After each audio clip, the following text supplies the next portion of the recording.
Graça e paz perfeita vos seja multiplicada. Sempre que falamos de Deus, da onipotência de Deus, do tamanho de Deus, da grandeza de Deus, então vemos que Deus é um Deus que tudo pode, que tem todo o poder, que pode todas as coisas. Mas, inclusive, a própria Bíblia diz, né, em Lucas capítulo 1 e versículo 37, porque para Deus nada é impossível. Quando estamos no seminário estudando sobre Deus, então existem alguns questionamentos. As pessoas vão questionar, por exemplo, sabemos que a distância mais curta entre dois pontos é sempre uma reta, uma linha reta.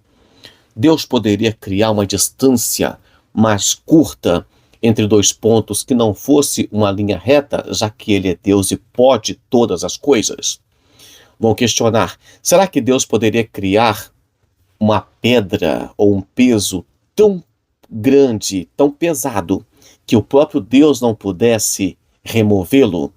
Então, é só alguns questionamentos que são utilizados para que nós possamos pensar em Deus, na grandeza de Deus e refletir sobre a palavra dele.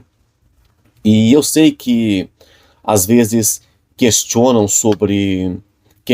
sobre Deus, mas quando vemos na palavra dele que que tem algumas coisas que o próprio Deus se limita através delas, isso mostra o caráter de Deus. Isso nos dá segurança, isso mostra o quanto Deus é fiel, é perfeito. O caráter de Deus é inabalável. Isso nos dá mais segurança. Vamos analisar algumas coisas aqui que Deus não pode fazer. Por exemplo, a Bíblia é clara que Deus não pode mentir.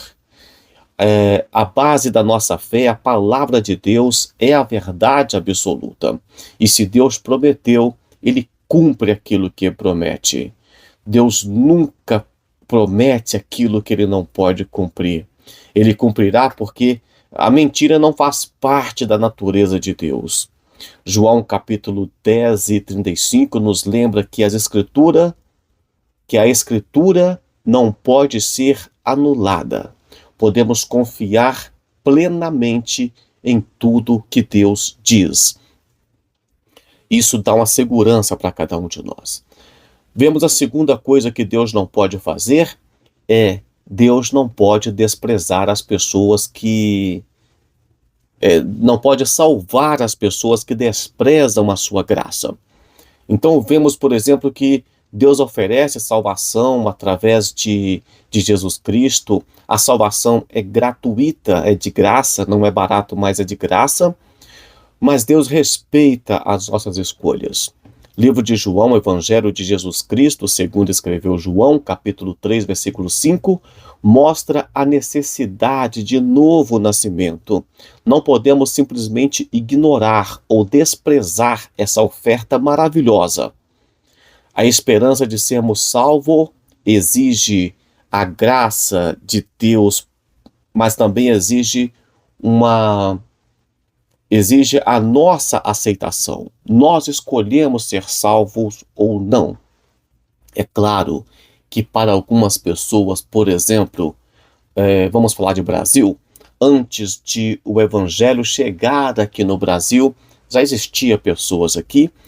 Deus terá alguma forma de julgar e de salvar essas pessoas, mas todos nós que recebemos a graça de Deus, o evangelho, temos que escolher ser salvo pela graça ou rejeitar a salvação através do Evangelho de Jesus Cristo.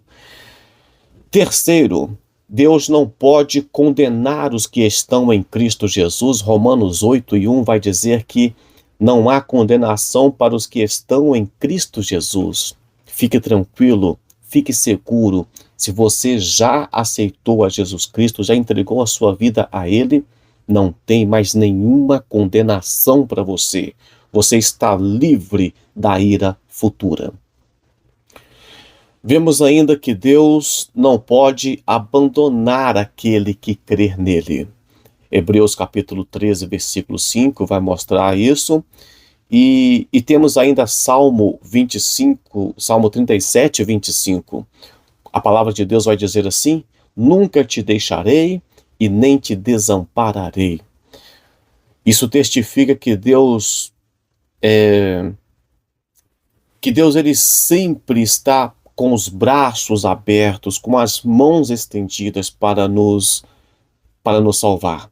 Salmo 37, 25, por exemplo, vai testificar que nunca viu um justo desamparado e nem a descendência mendigar o pão. Ou seja, Deus, ele nunca abandona. Você pode até passar por dificuldade, mas Deus está passando junto com você e isso traz uma segurança, um controle, isso traz um conforto, saber que mesmo em momentos difíceis, Deus está com você. É confortante, então, saber que as limitações de Deus é, na verdade, a garantia da sua santidade, da sua fidelidade e do seu amor por nós. Deus é Deus, um Deus que podemos confiar. Sabemos que as suas promessas são verdadeiras e o seu caráter é imutável. Temos essa segurança.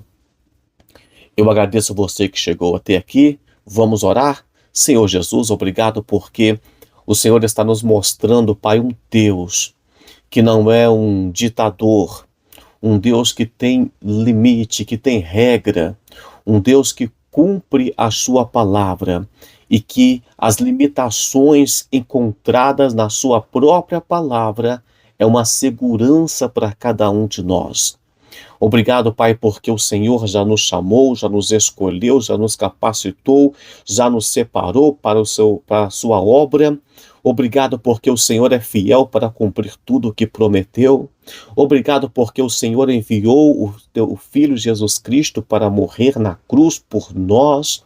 Obrigado porque não existe nenhuma condenação para nós que já aceitamos a Jesus Cristo. Obrigado porque as nossas orações são ouvidas e respondidas. E obrigado porque temos a certeza de que o Senhor não nos deixará e nem nunca nos desamparará, que o Senhor está sempre conosco. Deus abençoe sua vida, um forte abraço e até amanhã com mais uma palavra, se o Senhor assim o permitir.